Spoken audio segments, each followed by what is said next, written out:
بسم اللہ الرحمن الرحیم۔ مفتی طارق مسعود آپ سے مخاطب ہوں۔ اس وقت ایک میرے نام سے مناظرہ پر مشتمل کلپ ایک بہت زیادہ وائرل ہو رہا ہے فیس بک پر اور یوٹیوب پر، جس میں یہ عنوان لگایا جا رہا ہے کہ مفتی طارق مسعود صاحب کا اہل حدیث عالم سے مناظرہ، اور اس میں دکھایا گیا ہے کہ جی مفتی صاحب کو غصہ آ رہا ہے اور دلائل دے نہیں رہے ہیں، اور اس طرح کے لوگوں کے کمنٹس آ رہے ہیں۔ تو اس کے بارے میں وضاحتی بیان بہت ضروری سمجھتا ہوں۔ مسئلہ یہ ہے کہ یہ جو اہل حدیث عالم ہے جناب، یہ بہت دنوں سے مجھے مناظرے کا چیلنج کر رہے تھے کہ آپ مجھ سے مناظرہ کریں۔ تو میں نے ان سے کہا کہ ٹھیک ہے، 3 طلاق کے موضوع پر بات کرتے ہیں۔ انہوں نے کہا نہیں، 3 طلاق کے موضوع پر میں بات نہیں کروں گا، بلکہ ہم تقلید کے موضوع پر بات کریں گے۔ میں نے کہا چلیں پھر دونوں موضوعات پر بات کر لیتے ہیں۔ کہہ رہے نہیں، صرف تقلید کے موضوع پر بات ہوگی، پھر بعد میں کبھی ہم اس دوسرے موضوع پر کر لیں گے۔ میں نے کہا چلیں ٹھیک ہے، پھر تقلید کے موضوع پر کرتے ہیں۔ تو میں نے ان سے کہا کہ آپ مجھے ذرا لکھ کے دے دیں کہ آپ کی نظر میں تقلید کا مفہوم کیا ہے۔ یعنی مناظرے سے پہلے یہ ذرا واضح ہونا چاہیے نا کہ تقلید کی ڈیفینیشن آپ کی نظر میں کیا ہے اور اس کا شرعی حکم کیا ہے۔ شرعی حکم کا مطلب یہ کہ تقلید حلال ہے، حرام ہے، ناجائز ہے یا جائز ہے، یا اس کی کیا قسمیں ہیں کہ کون سی قسم جائز ہے، کون سی قسم ناجائز ہے۔ تو یہ پوری بات جب آپ کی سامنے آ جائے گی منقع ہو کے، صاف ستھری ہو کے، تو پھر انشاءاللہ میں اپنا دعویٰ لکھوں گا اور پھر ہم اس دعوے سے ہٹیں گے نہیں، پھر ہماری ڈیبیٹ ہوگی۔ تو انہوں نے مجھے تقلید کی تعریف لکھ کے دی کہ تقلید کہتے ہیں قرآن و سنت کے خلاف کسی کی اتباع کرنا، اور یہ حکم لکھ کے دیا کہ یہ حرام ہے۔ میں نے کہا قرآن و سنت کے خلاف کسی کی اتباع کرنا تو ہم بھی حرام کہتے ہیں، تو یہ تو اس میں تو ہمارے دعوے میں تضاد ہی نہیں ہے، تو ہم بحث کس بات پہ کریں گے؟ قرآن و سنت کے خلاف تو کسی کو بھی فالو کرنا جائز نہیں ہے۔ تو یہ اس طرح ہماری واٹس ایپ پہ بات چل رہی تھی، تو پھر میں نے ان کو بلا لیا۔ میں نے کہا ایسا کریں، آپ ایک ملاقات کر لیں، بیٹھ جاتے ہیں، اور اپنے ساتھ افراد بھی لے آئیں آپ، اور وہ آپ جو میرے ساتھ بیٹھیں گے اس میں ہم کوئی مناظرہ نہیں کریں گے، بلکہ ہم یہ طے کریں گے کہ تقلید کے بارے میں آپ کا دعویٰ ہے کیا۔ یعنی سب سے پہلے آپ اس میں لکھیں گے تقلید کی آپ کی نظر میں تعریف ہے کیا، کسے کہتے ہیں تقلید، اور دوسری بات یہ کہ پھر جس کو آپ تقلید کہہ رہے ہیں اس کا شرعی حکم کیا ہے، وہ حلال ہے، حرام ہے۔ تو یہ ریٹن فارم میں آپ لکھیں گے، چونکہ چیلنج آپ نے کیا ہے تو پہلے آپ لکھیں گے، اس کے بعد پھر میرا جو دعویٰ ہے وہ میں لکھوں گا، تو پھر ہم اگلی نشست میں انشاءاللہ ہم اس پر بحث کریں گے۔ اور میں نے کہا میں مناظرہ نہیں کرتا، نہ میں مناظروں کا عادی ہوں، ہم آرام سے فہم و تفہیم کی ایک مجلس ہوگی جس میں آپ اپنے دلائل دیں گے، میں اپنے دلائل دوں گا، لیکن پہلے دعویٰ تو ریٹن فارم میں سامنے آئے نا۔ میں نے ان سے کہا ورنہ ہم جو ہے نا، ایک تو مرغوں کی لڑائی جیسے ہوتی ہے اس طرح کی ہے کہ یہ بحث بن جائے گی کہ جیسے کوئی لڑ رہے ہوں بے مقصد۔ تو ان کو جب میں نے بلایا، یہ آئے، بیٹھنے کے بعد بھی میں نے ان کو یہ واضح کرایا، پہلے میں نے ان سے کہا میں صرف 10-15 منٹ بیٹھوں گا کیونکہ میرا سفر بھی ہے اور ہماری یہ مجلس بحث کی ہے ہی نہیں، لہذا اس میں یہ بات ہی فضول ہے کہ میں دلائل دوں یا آپ دلائل دیں۔ دلائل کی دنیا میں ابھی ہم نے نہیں جانا، دلائل ہم اگلی نشست میں بحث کریں گے، ابھی ہم صرف یہ کہ آپ کا دعویٰ کیا ہے۔ تو میں نے کہا کہ اب آپ بتائیے کہ آپ کا دعویٰ کیا ہے۔ میں یہ چاہ رہا تھا کہ یہ اپنا دعویٰ واضح کریں اور یہ کسی ایک بات پہ ٹکیں تو پھر میں اس کو ریٹن فارم میں لے کر آؤں، اور پھر میں اپنا دعویٰ کروں گا تو یہ اس کو واضح کریں گے اور پھر اس کو ہم ریٹن فارم میں لے کر آئیں گے، یعنی یہ اس کو سمجھیں گے کہ واقعی دعویٰ آپ کا ہے کیا۔ تو تنقیح کے بعد ایک ان کا دعویٰ آئے گا، ایک میرا دعویٰ آئے گا، اور پھر ہم انشاءاللہ اگلی نشست میں اس پر ہم بات کریں گے۔ لیکن یہاں گڑبڑ یہ ہوئی کہ یہ بیٹھے ہیں، ان سے جب میں نے سوال پوچھا کہ تقلید کسے کہتے ہیں، انہوں نے جواب دیا کہ تقلید کہتے ہیں بغیر دلیل کے کسی کی بات کو ماننا یا اس کو فالو کرنا۔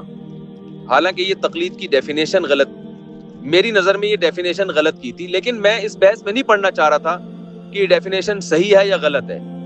میں نے کہا چلیں آپ نے یہ ڈیفینیشن کی ہے کہ تقلید کہتے ہیں بغیر دلیل کے کسی کی بات کو فالو کرنا، تو یہ تو ٹھیک ہے، تقلید کی تعریف ہو گئی، ہم اس کو لکھ لیں گے، ٹھیک ہے۔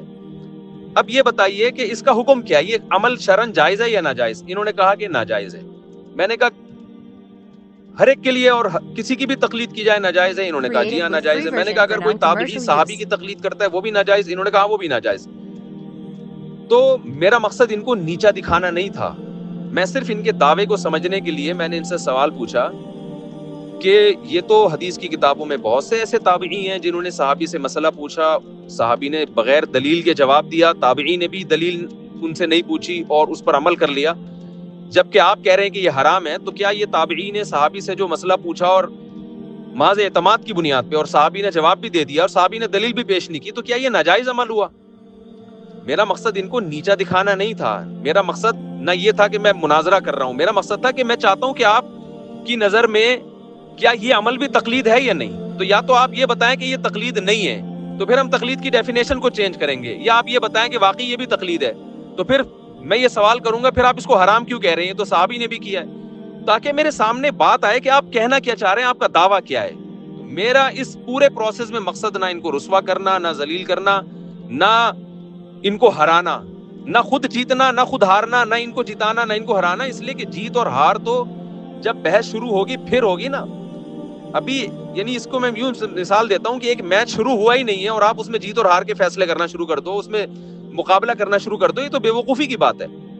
تو میرا مقصد ان سے صرف اور صرف یہ تھا کہ آپ تقلید کی تعریف اور تقلید کا حکم بیان کریں، ریٹن فارم میں لے کر آئیں۔ جب آپ کریں گے تو میں بھی ریٹن فارم میں لے کر آؤں گا، پھر انشاءاللہ اگلی نشست ہوگی تو میرا ارادہ تھا میں بھی کتابیں لے کے بیٹھوں گا، یہ بھی کتابیں لے کر آئیں گے، اور پھر ہم دلائل دیں گے قرآن سے بھی حدیث سے بھی، کیونکہ ابھی تو یہ نہ بحث ہو رہی ہے نہ مناظرہ ہو رہا ہے۔ لیکن محترم نے یا تو جان کر خیانت کی ہے یا ان سے غلطی ہوئی ہے۔ سب سے پہلی بات یہ کہ انہوں نے اس بحث کو مناظرے کا نام سے اپلوڈ کیا ہے یوٹیوب پہ اور فیس بک پہ کہ یہ مناظرہ ہوا ہے، حالانکہ یہ مناظرہ نہیں تھا، یہ معاہدے کی خلاف ورزی ہے کہ ایک بحث جس میں مناظرہ، بحث ہماری شروع ہی نہیں ہو رہی، بحث کے لیے ہم یہ طے ہوا تھا کہ آئندہ کے لیے کوئی ڈیٹ ہم طے کریں گے جس میں ہماری بحث ہوگی۔ دوسری بات یہ کہ جو لوگوں کے اس میں نیچے کمنٹس آ رہے ہیں مفتی صاحب دلائل نہیں دے رہے قرآن و سنت سے، اور محترم جو تفسیر کی کتابوں کے حوالے دے رہے ہیں مفتی صاحب ان حوالوں کی طرف بھی توجہ نہیں کر رہے، تو میں دلائل اس لیے نہیں دے رہا کہ یہ دلائل کی ابھی بحث، یہ ہمارا طے ہوا تھا کہ ابھی دلائل کی مجلس نہیں ہے، یہ ابھی یہ اس پہ ہم جائیں گے ہی نہیں کہ کس کی دلیل صحیح ہے کس کی دلیل غلط ہے، کیونکہ دلائل کی دنیا میں آنے کے لیے پھر پہلے دعویٰ طے ہوگا۔ جو لوگ میرے حالات سے واقف ہیں، میرا 10 سال پہلے ایک اہل حدیث عالم سے ایک بحث طے ہوئی تھی 3 طلاق کے موضوع پر، تو میں نے ان سے کہا تھا کہ ڈیٹ طے کریں اور ان سے دعویٰ ان کا لکھوایا، میں نے بھی اپنا دعویٰ لکھا، یہ دعویٰ جب ہمارا منعقد ہوا تو پھر میں نے انہوں نے بھی مجھے ڈیٹ دی، میں نے بھی، ہم دونوں نے ڈسکس کیا کہ فلاں تاریخ کو ہماری بحث ہوگی۔ اس کے لیے میں نے 40-42 کتابیں جمع کی، ان کتابوں کے حوالے میں نے پیپر پہ لکھے، اور 40-42 کتابوں کے حوالوں کے ساتھ پوری تیاری کے ساتھ میں پہنچا، اور میں نے ان کو کال کیا کہ میں آ رہا ہوں، آپ بھی تشریف لے آئیں اور اپنے ساتھ افراد بھی لے کر آئیں، تو ہماری 3 طلاق کے موضوع پر ڈیبیٹ ہوگی، بحث ہوگی کہ 3 طلاقیں ایک ہوتی ہیں کہ 3 ہوتی ہیں، مگر وہ محترم عالم تشریف نہیں لائے۔ کوئی عذر ہوگا یا کیا وجہ ہوگی، یا ان کو کہیں سفر پہ ہوگا، مجھے نہیں معلوم اس بارے میں، لیکن وہ نہیں آئے۔ یہ میں اس لیے بتا رہا ہوں کہ جب میں کسی سے کسی علمی موضوع پر بحث کے لیے آمادہ ہوتا ہوں تو میرا اسٹائل یہ ہوتا ہے، جس اسٹائل میں مسجد میں بیٹھا ہوا ہوں وہ اسٹائل بتا رہا ہے کہ میں یہاں بحث کرنے کے لیے نہیں بیٹھا، مناظرہ کرنے کے لیے نہیں بیٹھا۔ میں نے تو ان کو ایک بلایا تھا کہ گپ شپ کے ماحول میں آؤ یار، مل بیٹھ کے ذرا طے کر لیتے ہیں کہ آپ کا دعویٰ ہے کیا، اور میں نے کہا فہم و تفہیم ہوگا، اس میں ہم طے کریں گے آپ کا دعویٰ ہے کیا، پھر نشست بعد میں ہم بحث کریں گے، مناظرہ کہہ لیں آپ اس کو یا بحث کہہ لیں وہ بعد میں ہوگی۔ تو لیکن یہ کہ لوگ اس کو چونکہ مناظرہ سمجھ رہے ہیں، انہوں نے چونکہ اس کو اپلوڈ کیا مناظرے کے عنوان سے، لوگ سمجھ رہے ہیں کہ مناظرہ ہے، تو ظاہر ہے مناظرے میں تو دلائل دیے جاتے ہیں، کتابیں پیش کی جاتی ہیں، اور لوگ دیکھ رہے ہیں کہ مفتی طارق مسعود صاحب نہ تو دلائل دے رہے ہیں نہ کتابیں پیش کر رہے ہیں، اس پہ لوگوں کے نیگیٹو کمنٹس آ رہے ہیں کہ دیکھو مفتی صاحب وہ تو آگے قرآن کی آیتیں پڑھ رہا ہے اور مفتی صاحب دلائل نہیں دے رہے۔ تو بھائی آپ کیوں قرآن کی آیتیں پڑھ رہے ہو؟ پہلے آپ یہ تو بتاؤ تقلید کسے کہتے ہیں؟ محترم نے جو بتائی تقلید کی تعریف وہ یہ بتائی کہ بغیر دلیل کے کسی کی اتباع کرنا، یہ ریکارڈ ہے اسی میں آپ سن سکتے ہیں، بغیر دلیل کے کسی کی اتباع کرنا۔ میں نے کہا اچھا یہ کام حرام ہے حلال ہے؟ انہوں نے کہا حرام ہے۔ میں نے کہا کوئی بھی کسی کی تقلید کرے حرام ہے؟ انہوں نے کہا حرام ہے۔ میں نے کہا پھر تابعی صحابی کی تقلید کرے وہ بھی حرام؟ اب یہ چپ ہو گئے۔ اب یہ بات کو انہوں نے گھمانا شروع کیا، قرآن کی آیتیں پیش کر رہے ہیں، قرآن کہہ رہا ہے کہ جس چیز کا علم نہیں ہے اس کو فالو مت کرو، اور تفسیر رازی میں بھی یہ لکھا ہے، تفسیر ابن کثیر میں بھی لکھا ہے۔ ظاہر ہے میرا اس موقع پہ غصہ آنا ایک نیچرل تھا کہ میرا سفر بھی ہے، میں تھکا ہوا ہوں، اور میں نے آپ کو ٹائم دیا، اس کام کے لیے میں نے ٹائم نہیں دیا تھا آپ کو، میں نے تو صرف دعویٰ لکھنے کے لیے، اور آپ نے میرا اتنا ٹائم برباد کر دیا، تو میرا غصہ آنا بالکل ایک نیچرل تھا۔ اور اس میں بھی انہوں نے یہ گڑبڑ کی کہ اس کو لائیو چلا دیا، حالانکہ میں نے ان کو ریکارڈنگ کی اجازت دی تھی، لیکن انہوں نے لائیو چلا دیا اس کو۔ چلو لائیو چلانا بھی اتنا برا نہیں ہے، لیکن اس کو مناظرے کا نام آپ نے کیوں دیا؟ آپ کو تو صرف اس کو یہ نام دینا چاہیے تھا کہ مفتی صاحب کے ساتھ میری ایک میٹنگ ہوئی تھی، اور اس میٹنگ میں ہم نے یہ طے کرنا تھا کہ مناظرہ ہمارا ہوگا کس بات پر۔ یعنی دعویٰ کیا ہے اس کو منقح کرنا ہے. تو یہ اس سلسلے میں مفتی صاحب سے میری بحث ہوئی. تو اس کو لائیو بھی انہوں نے چلایا. دوسری بات اس کو مناظرے کا انہوں نے نام بھی دیا. اور تیسری بات یہ ہوئی کہ دعویٰ یہ نہ لکھ کے دیا انہوں نے, اور جو دعوے کی جب میں نے تنقیح کرنا چاہا, دعوے کو میں نے سمجھنا چاہا کہ آپ جو یہ کہہ رہے ہیں کہ تقلید حرام ہے, تو تابعی کے بہت سارے ایسے فتاوی, صحابہ کے بہت سارے ایسے فتوے ہیں حدیث کی کتابوں میں جن میں آتا ہے کہ تابعی نے صحابی سے حلال و حرام کا مسئلہ پوچھا, صحابی نے جواب دیا, صحابی نے دلیل نہیں دی, تو اور پھر بھی تابعی نے اس پر عمل کیا. تو یہ عمل اگر تقلید ہے تو اس کو آپ جائز کیوں کہتے ہیں؟ اور اگر اس کو آپ تقلید نہیں کہتے, اس بیس پہ جائز کہہ رہے ہیں کہ تقلید نہیں ہے, تو کیوں تقلید کیوں نہیں ہے؟ کیونکہ آپ تو کہہ رہے ہیں بغیر دلیل کے فالو کرنا تقلید ہے. تو یہ صرف سمجھنے کے لیے, ان کو نیچا دکھانے کے لیے نہیں, مگر انہوں نے اس 1.5-2 گھنٹے کی بحث میں اپنے اس دعوے کی وضاحت نہیں کی. تو وضاحت نہیں کی تو میں آگے دلائل کیسے شروع کرتا؟ دلائل کی دنیا تو جب آپ کا دعویٰ منقح ہوگا, واضح ہوگا, اس کے بعد شروع ہوگی نا. لیکن وہ پورا ایک کلپ گیا ہے اور اس سے یہ تاثر دینے کی کوشش کی گئی ہے کہ مفتی صاحب مناظرہ ہار گئے. مفتی صاحب, میں نہیں کہتا کہ انہوں نے تاثر دینے کی کوشش کی, لیکن لوگوں کو یہی میسج جا رہا ہے, لوگ یہی سمجھ رہے ہیں کہ مفتی صاحب مناظرہ ہار گئے. تو ایسا نہیں ہے. اگر آپ نے بحث کرنی ہے تو میں آپ کو دوبارہ دعوت دیتا ہوں, کیونکہ میں نے اگر یہ واقعی ڈیبیٹ کرنی ہوتی نا اس موضوع پر کہ تقلید حلال ہے, حرام ہے, جائز ہے, واجب ہے, کیا ہے, تو میں ان سے دعویٰ لکھوانے کے بعد پھر ان کو جب دوبارہ بلاتا تو پھر یہاں نہیں بیٹھتا, میں اسٹوڈیو میں بیٹھتا, میں اپنا کیمرہ بھی لگاتا, ان کا کیمرہ بھی, اور لائیو ہم اس کو چلاتے, پھر آپ دیکھتے کہ دلائل کی دنیا میں کس کا پلڑا انشاءاللہ بھاری ہے. کیونکہ یہ جو عنوان قائم کیا جا رہا ہے نا مفتی طارق مسعود صاحب مناظرہ ہار گئے, یہ عنوان غلط ہے. جو لوگ عنوان قائم کر رہے ہیں, مناظرہ تھا ہی نہیں تو ہار جیت کی بات کیا ہوگی اس میں. اور اس سے میرا امیج خراب نہیں ہو رہا, اس سے علماء کا امیج خراب ہو رہا ہے. لوگ سمجھ رہے ہیں کہ یہ جو علماء حنفیہ ان کے پاس دلائل ہی نہیں ہے. اس لیے مجھے یہ بہت ضروری میں نے سمجھا کہ میں یہ وضاحتی اپنا کلپ جاری کروں, کیونکہ میں سفر میں ہوں. میرا ارادہ تھا میں ویڈیو کلپ جاری کروں گا, لیکن اس کا مجھے موقع نہیں مل رہا. 24 گھنٹے ہو گئے مجھے مسلسل سفر کرتے ہوئے, تو اس لیے میں نے یہ آڈیو بیان جاری کیا ہے. تو میں سفر سے واپسی پر جناب کو میں دوبارہ دعوت دیتا ہوں کہ اگر آپ نے اس موضوع پر بحث کرنی ہے, میں مناظرہ نہیں کرتا, میں بہت اعتدال سے, افہام و تفہیم سے, محبت سے آپ سے بات کروں گا, تو آپ اپنا دعویٰ لکھ کے دیں, اور اس میں ہم آپ سے وضاحت ضرور طلب کریں گے کہ آپ اس کو واضح کریں کہ یہ دعویٰ آپ کا ہے کیا, اور پھر اس پہ ٹکے رہیں, آپ اس سے ہلیں نہیں. پھر انشاءاللہ میں بھی اپنا دعویٰ لکھوں گا, پھر اگر ہمارے دعووں میں ٹکراؤ ہوا تو ہم انشاءاللہ اس پر بحث کریں گے بیٹھ کے, قرآن و سنت کی روشنی میں. قرآن سے بھی دلائل دیں گے, حدیث سے بھی, تفسیر رازی کے حوالے بھی آئیں گے, تفسیر ابن کثیر کے حوالے بھی آئیں گے انشاءاللہ, اگر آپ مانگیں گے تو. ورنہ میں سمجھتا ہوں کہ جب بات قرآن و سنت سے ہو رہی ہے تو قرآن و سنت کے حوالے کافی ہیں, لیکن بہرحال کتابوں کے حوالے بھی آئیں گے. تو چونکہ ابھی دلائل کی بات ہوئی نہیں تھی, تو انہوں نے خام خواہ قرآن کی آیت میں تفسیروں کے حوالے پیش کرنا شروع کیے. مجھے ظاہر ہے میرا غصہ آنا نیچرل تھا کہ آپ سے سوال کیا پوچھا جا رہا ہے, آپ جواب کیا دے رہے ہیں, اور میرا ٹائم آپ نے 1.5 سے پونے 2 گھنٹے میرے ایک فضول بحث میں لگا دیے.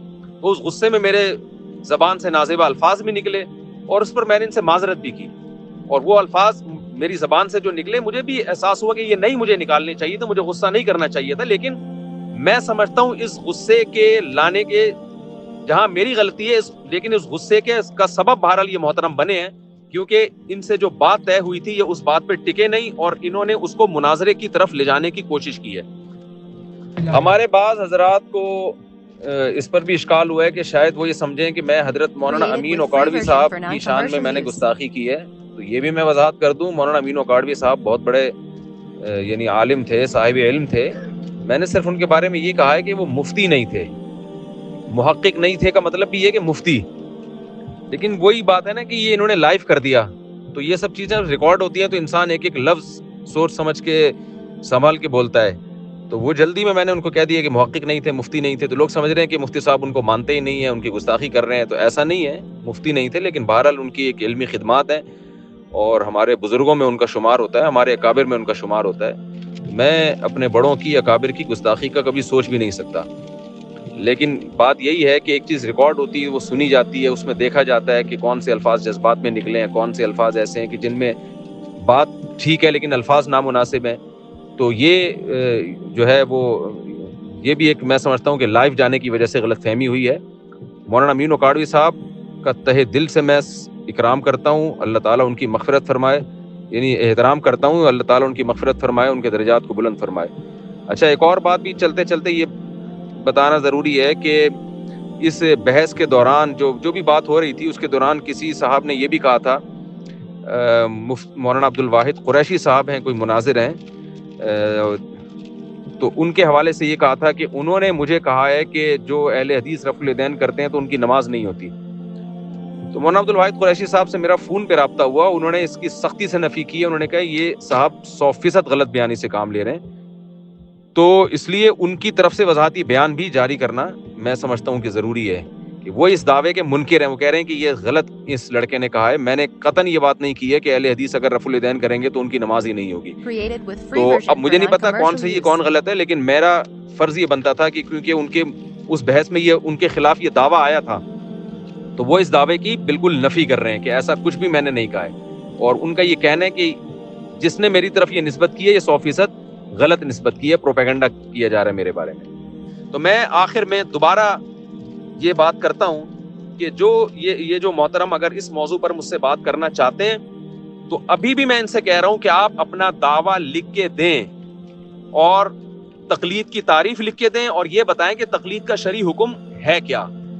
پھر میں آپ سے جو سوال پوچھوں گا آپ نے پھر اس سے ہٹنا نہیں ہے جب تک اس سوال کا جواب نہ ہو جائے.